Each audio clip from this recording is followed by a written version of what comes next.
एक बार की बात है, मैं और मेरी मम्मी जी अपने गांव से आ रहे थे। हमें कुछ शादी से संबंधित काम पड़ जाता है, जिसे हमें तुरंत अपने गांव जाना पड़ता है। फिर हम अपने गांव पहुंच जाते हैं। जाने के बाद हमें वहां पैर धोकर स्वागत किया जाता है। फिर हम दोनों शादी के बारे में गांव के लोगों से बात करते हैं, क्योंकि शादी जो है गांव में ही रखने का सोचा गया था।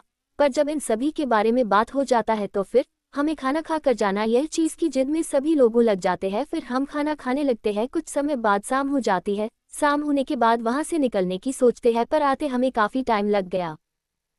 फिर हम रास्ते से आ रहे थे, तभी एक वीरानी जंगल मिलती है। हमें आते आते काफ़ी टाइम हो गया होता है।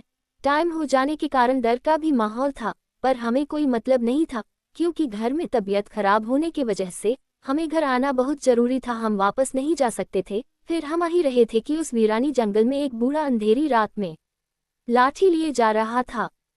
वह दिखने में पूरी तरह से सफ़ेद कपड़े पहने हुआ, वो नंगे पैर और सफ़ेद बाल देखकर मैं और माँ डर गए।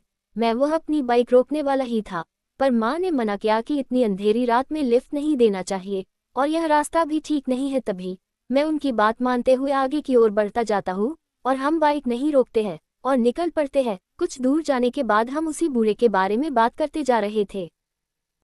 दोनों डरे हुए थे, पर इस बारे में बात करते करते निकल पड़ते हैं। तभी 4 से 5 किलोमीटर जाते हैं, तभी एक फिर से डरावनी औरत दिख जाती है, जो कि लाल कपड़े में रहती है, और मेरी नज़र उसके पैर में रहती है, क्योंकि लोग बोलते हैं कि उसके पैर उल्टे रहते हैं।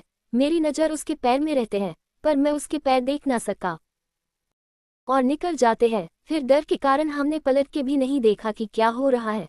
फिर वहां से निकल जाते हैं। फिर कुछ समय बाद घर के सभी लोग आपस में बैठ के यही बात कर रहे थे कि वो लोग कौन थे। हमारा प्रश्न था कि वो सही में भूत ही थे क्या। फिर घर के लोगों ने बताया कि वो भूत ही थे, और उन्होंने बताया कि यदि आप उनसे बात करते या वो आपसे बात करते तो कुछ अनहोनी हो सकती थी, या आप बीमार पड़ सकते थे। ऐसे माना जाता है, यह मान्यता है हमारे यहाँ। इसके बाद हम अपने अपने रूम सोने चले जाते हैं।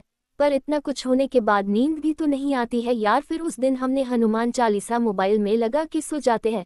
इसके बाद मुझे कब नींद आता है पता भी नहीं चलता है, और मैं सो जाता हूँ। फिर सुबह उठकर अपना काम में फिर से लग जाता हूँ।